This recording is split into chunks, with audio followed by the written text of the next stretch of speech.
Hello YouTube, this is Thomas 1 Edward 2 Henry 3 here, and today I'll be giving my thoughts on Project G1, the sequel to Shed 17. Yeah, Shed 17 was a major thing back in late 2015. Nothing like it had ever been made before in this fandom. Nothing on that scale. As for, you can check out my thoughts on it, but over the years, I think my final thoughts on that film was, it's very gory and but at the same time, you're not really supposed to take it seriously. It's like a gory extreme parody of Thomas and Friends, and if you don't like gore, fine. I mean, I think it's for what it is, it's brilliant. But if you count it as like a general canon Thomas film, then yeah, it's pretty disturbing. But anyway, on to the sequel. I was very intrigued to see what the sequel would be about.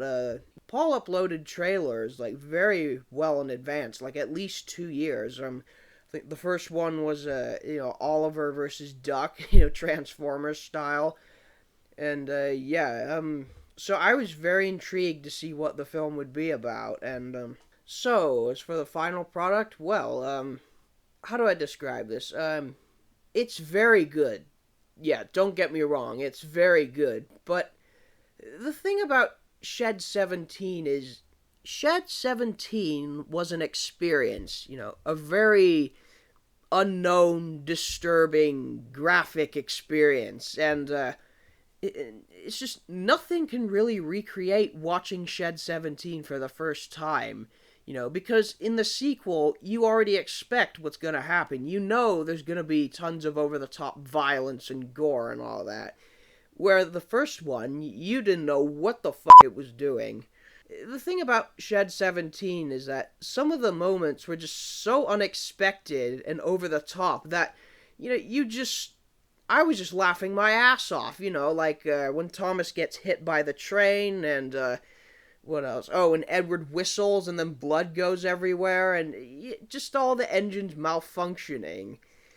And in Project G1, there's some moments like that, but most of it, it's not played over the top. It's just played to be very gory and disturbing. And, you already expect what's gonna happen. So, yeah, it just wasn't the same experience. But that doesn't mean it's not good. It's a very good film, but it has a few minor issues. One minor issue I have is it felt a bit rushed, and I don't know if that was just because I was enjoying it so much, but the stuff with the monster, it just felt like it didn't get enough time devoted to it. He appears in like the third act, and then very quickly it's over, and yeah, so maybe they should have either devoted more time to the monster or maybe split it into two parts. That being said, I do think there's going to be a third film. So, yeah, the film ended on a cliffhanger, and so yeah, if there is a third film, I'll take that criticism back. But I just felt like we could have had a little more time devoted to this monster because it is a really cool monster, and I'll talk about him later. Yeah, another issue I have is, yeah, I think a lot of people in this fandom too had issue with it. I'm not going to talk about it much, but basically I'm referring to the infamous Smudger Scene.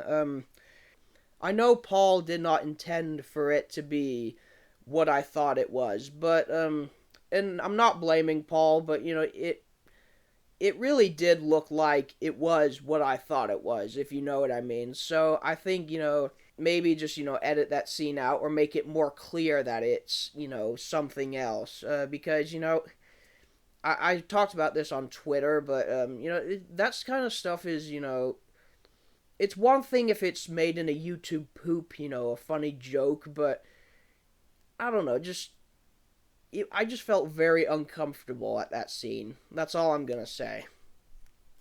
Let's see, as far as other stuff, well, the ending, I don't know. I mean, this is not really a problem. I just didn't like how the driver or whatever his name was, the guy who was being interviewed. I just didn't like how his story ended. He just gets killed and then turned into a truck.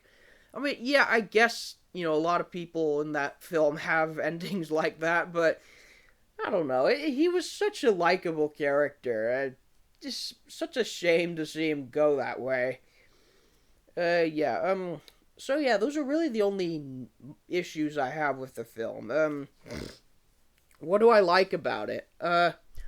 Well, I think what I liked most of all about this film was how it, was poking fun at the fandom. It was, yeah, it was kind of it was making fun of, like, not just the fandom, but people's real life reactions to Shed 17. That was just genius. I highly applaud you, Paul, for that. And yeah, like the scene where the guy would like keep telling the story over and over again.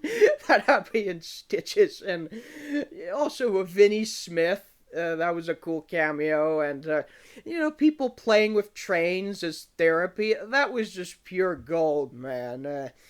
Also Ringo Starr being narrated but anonymously. Oh man, that was good. And also stuff like Jimmy Savile and what else? Oh yeah, just jabs at Mattel and Hit Entertainment. Although I will say, did you really have to name the company Hit Logistics? I feel that's going a bit too far. I mean, yeah, we don't like Hit either, but that's kind of antagonizing them in quite a bad way. But yeah, that's a minor problem. The bathroom on Annie and Clarabelle, where all the poop comes out. That had me laughing my ass off. And and Cranky freaking out. That was pure gold. And yeah, he just couldn't deal with his shit anymore. He just kept screaming, and eventually he had enough. And then he did a full 180 turn and killed himself. Wow, that's only something you would see out of something like this. And yeah, the troublesome tanks I thought were very clever. Every time they'd shoot something, they'd go like, ah! Oh yeah, using Percy's body as a weapon. Like, that's on par with, like, the first Shed 17. That's one of the few over-the-top but funny moments from this film, like Shed 17, completely disturbing, but so ridiculous at the same time. You just can't help but laugh. Yeah, so, I also like how, less-known characters or newer characters were expanded upon. Ferdinand had a mini subplot. I thought that was a nice touch rather than just adding all the, classic characters. Seeing Boulder was great. I did not expect that coming. As a matter of fact, Boulder's going to appear in my series probably later. So I'm still trying to find a way to get the wretched model to work. But, yeah, just a heads up. And, Merlin, Kevin, they all get killed by the monster. I thought Diesel's story was really well done. It was just very clever how, he and his wife were turned into a diesel and a coach, and his wife's cell split, making a twin, and I guess the twin was, like, mentally retarded or something. I don't know, but anyway, it was just,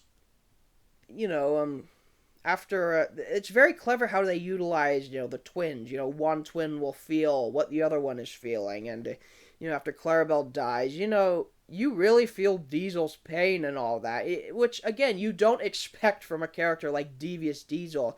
And it was nice seeing him, like, had him having enough of the crap, and, he just sacrifices himself, even though it just makes it worse. But yeah, I thought that aspect was done very well.